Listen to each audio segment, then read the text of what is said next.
They told us that no one is above the law, but just hours ago inside the Senate chamber, 51 lawmakers proved that was never true. The cameras caught a moment that should have shaken every person watching: a man standing beneath the carved words "equal justice under law," shouting that America had failed its own promise. His voice cracked with fury as he asked the question millions have whispered for years: why are the rich and powerful still protected while the victims are forgotten? For a brief second, the chamber fell silent. Every senator knew exactly what he was talking about: the Epstein files. Hundreds of pages that could expose who bought access, who covered it up, and who's been lying to the American people for decades. Who abused young women. So today we had a chance to vote on whether the case is closed. We had before us an amendment which said, deliver the files. Create the force of law, deliver the files. And 51 senators in this body, I am ashamed to say, said, hell no.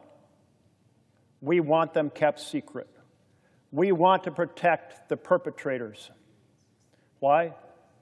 Because the man in the Oval Office, Mr. Trump, told us he wants us to protect those files, does not want them public. On July 17th, the Wall Street Journal reported on a letter allegedly written by Trump to Epstein as part of a birthday book for his 50th birthday in 2003. The letter is signed at the bottom, Donald. It features a drawing of a woman's body with very suggestive text. I debated putting that letter up. There's a chart of it in the door behind me, but it's already been made public. The public has seen it. I find it profoundly offensive letter. And as I passed by a stack of newspapers today, I saw a series of examples of Donald Trump's signature because Trump has said to the world, it's not my signature.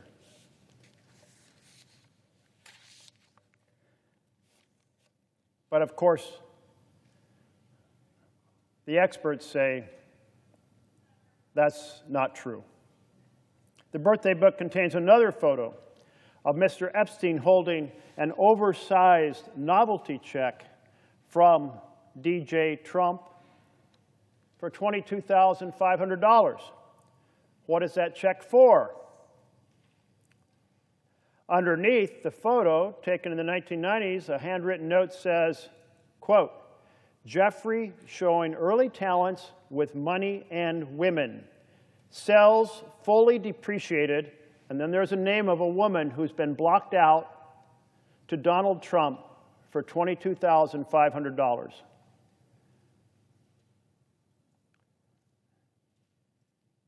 I don't know if a woman was sold to Donald Trump for $22,500. I don't know what it means to call a woman fully depreciated. I don't know if it was just kind of a brazen joke between a couple of very powerful men, but it's certainly not a funny joke. It certainly implies and suggests a camaraderie in the idea that young women are for sale. On July 15th, House Speaker Mike Johnson told CNN, we should put everything out there and let the people decide it. Well, actions are more powerful than words. The words were, we should put everything out there. The action was he adjourned the House of Representatives early for August recess to avoid voting on release of the files. Well, the House is back in session now. So I call on Speaker Mike Johnson to stand up for the principle carved above those pillars on the Supreme Court, equal justice under law, hold a vote in the House of Representatives on release of the files. The leader of the Senate told Fox News, I always am a believer in transparency. I think more is always better. Today we voted on transparency, and the vote from across the aisle was case closed, no transparency, no accountability. I certainly agree with the sentiment. It's time to put everything out there. The American people have been clear. They want these files released because they still treasure the idea that possibly powerful people in this chamber actually believe in the principles that we were raised on here in the United States of America of equal justice under law, that nobody is above the law. Still cherish that little seed of hope that maybe when we have a vote in this chamber, 100 senators will say, hell yes. But today, they were crushed because the majority said, hell no. Seal the file, protect the president, protect the powerful. To hell with justice for the victims, the young women who were so impacted, devastated by the activities of Jeffrey Epstein and his associates. The American people know better. They demand transparency. They demand accountability. They demand justice. The victims demand transparency. The victims demand accountability. And the victims demand justice. And we had a chance to deliver it today, and we failed them.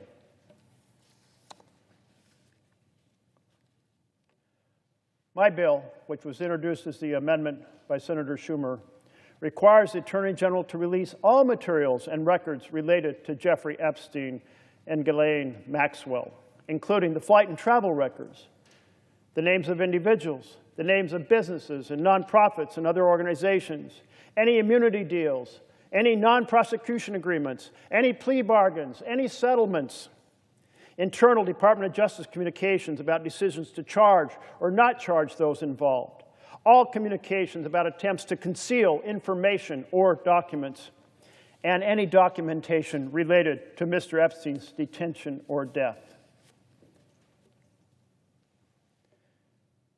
It makes one exception, and that exception is deleting the names of the victims involved. They should only be named if they choose to come forward. Let me quote from what this bill requires.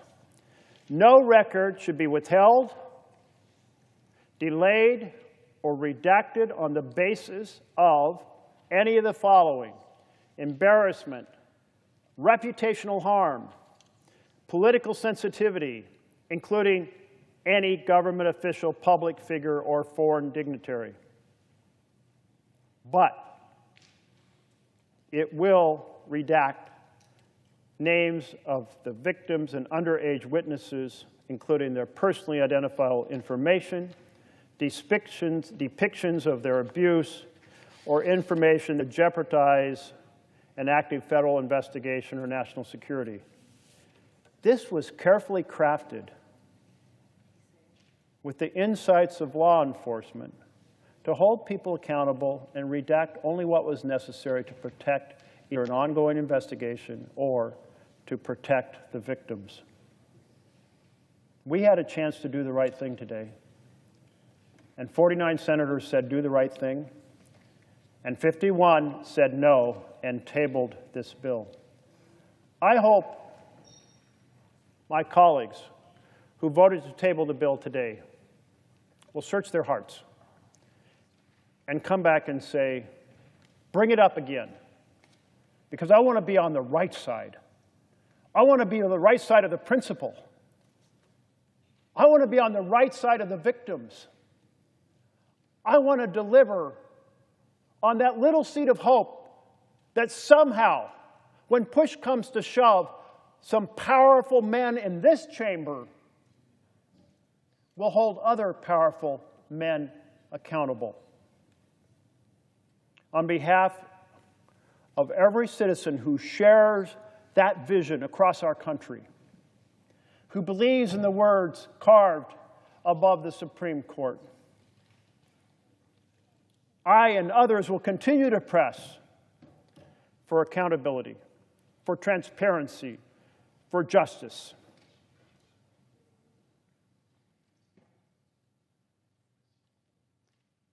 May it be so that we reconsider and 100 senators team up together to say hell yes on those core principles we cherish as Americans. Thank you, Mr. President. But instead of shining a light, the majority chose to shut the door. They called it a procedural vote, but it was much more than that. It was a test of whether justice still means anything in this country. Because make no mistake, this wasn't some forgotten case from the past. This was about a network that thrived on silence, on power, and on people like Pam Bondi, who once promised transparency and then slammed the brakes the moment those records hit her desk. The senator's voice echoed through the chamber, "Let the chips fall where they may." But outside those walls, the chips were already stacked against the truth. The story begins with a bill, one simple amendment that could have changed everything. It ordered the Department of Justice to release every document tied to the Epstein investigation, flight logs, financial transfers, deals cut in the shadows, and communications that might explain how one man managed to traffic and abuse young women while mingling with the most powerful figures on earth. All the amendment asked was sunlight. All it demanded was honesty. When the vote came, the numbers were supposed to be symbolic, except they weren't. 49 senators said yes, 51 said no, and with that, the door slammed shut again. Behind the polished speeches about national security and privacy, the message was crystal clear: protect the system, not the victims. What makes this even more infuriating is how differently things looked just a few years ago. Under a previous administration, Senate investigators had been combing through Epstein's financial web with full cooperation from the Treasury. They saw the suspicious activity reports. They tracked how millions moved quietly between offshore accounts and shell companies tied to the same elite circles now hiding behind ongoing investigations. Then the change came. A new administration stepped in, and with it came Pam Bondi, a name that survivors would come to associate not with justice but with obstruction. Bondi had a chance to make history. She could have helped deliver closure for hundreds of women whose lives were torn apart. Instead, she closed the case. Literally. 2 words: case closed. That decision didn't just stop an investigation, it stopped hope. Behind those sealed files sit names, connections, and transactions that could reveal who enabled a global trafficking ring. Some names might belong to people who were merely acquaintances, some to those who turned a blind eye, and others to men who directly took part. No one outside the walls of power knows which is which, and that's exactly how they want it. While Bondi refused to cooperate, reporters uncovered a disturbing collection of material from Epstein's inner circle. Letters, private notes, and photographs that revealed a culture of arrogance among those who once called him a friend. In one piece of correspondence, powerful men joked about women as if they were currency, proof that the cruelty wasn't just in the crimes themselves but in the way they were discussed. The Senate knew this. They knew the files contained evidence of who traveled where, who paid what, and who benefited from Epstein's network. But instead of acting, they folded. And here's where the hypocrisy hits hardest. Publicly, members of Congress talk about transparency as a pillar of democracy. They tweet slogans about accountability. They stand in front of cameras and promise voters that no one is above the law. Yet when it was time to vote, time to match words with action, many of those same voices vanished. One House leader even told reporters, "We should put everything out there and let the people decide." Sounds noble, right? But the next day he quietly adjourned the House for recess before the vote could take place. In the Senate, others gave speeches about open government and truth for the victims, then turned around and voted to bury the evidence. And in the middle of it all, Bondi stood as the wall between justice and exposure. She wasn't just a lawyer defending a client, she became the gatekeeper of secrets that stretched across governments, corporations, and celebrity circles. Her job was supposed to be protecting the law. Instead, she protected the powerful. Think about what that means for the survivors. Many of these women were teenagers when they were first groomed. They were silenced, discredited, and humiliated. Some have spent decades trying to rebuild their lives while watching the people who hurt them walk free. For them this vote wasn't about politics, it was about dignity. Every time those files stay sealed it tells them their pain still doesn't matter. The senator who introduced the bill made sure of one thing: the proposal redacted victims' names and identities. It protected their privacy completely. The only people exposed would have been adults who participated, enabled or profited. That's what made the privacy argument ring hollow. The only privacy being protected here was the privacy of perpetrators. And that's where the phrase equal justice under law starts to feel like a cruel joke. Because when a government hides evidence to protect reputations, that's not justice, that's complicity. It's not the first time secrecy has been weaponized like this. History is full of examples where documents were locked away in the name of national interest, only to later reveal cover-ups and corruption. Each time it happens, trust dies a little more. Each time the message to ordinary people becomes clearer: laws apply to you, not to them. Behind the scenes, staffers whispered about the pressure campaign that swept through the Capitol before the vote. Lobbyists and legal advisors warned senators that releasing the files could destabilize institutions. Some were told it would embarrass influential figures and cause diplomatic fallout. But since when is embarrassment a reason to block justice? Since when does the comfort of the powerful outweigh the suffering of victims? Even within law enforcement there's frustration. Investigators who worked the original case know what's inside those files. They've seen the names, the travel manifests, the bank transfers. Some of them have quietly said the evidence could connect dots the public never imagined. Yet their hands are tied because those in charge refuse to unseal the truth. That refusal has consequences far beyond one scandal. Every cover-up teaches future predators that power still protects them. Every delay signals to victims that their abusers will outlive accountability. And every act of silence chips away at the idea that justice is blind. But there's another side to this story, the one the establishment doesn't expect. It's the growing movement of citizens, journalists and survivors who are refusing to stay quiet. They're the ones filing freedom of information requests, pushing lawsuits, tracking financial records, and exposing inconsistencies one by one. They're the reason we even know this vote happened. Transparency advocates point out that releasing the files doesn't mean declaring guilt. It simply means allowing evidence to be examined. A name in a ledger or a flight log doesn't prove a crime, it proves a connection. Connections deserve scrutiny, not secrecy. Think of what could be uncovered if those documents were opened. Who flew with whom? Who funded which trips? Who authorized suspicious payments through intermediaries? These are the questions Sunlight could answer. Without transparency, those patterns remain hidden, and speculation fills the void. And speculation, ironically, is what the government claims it wants to avoid.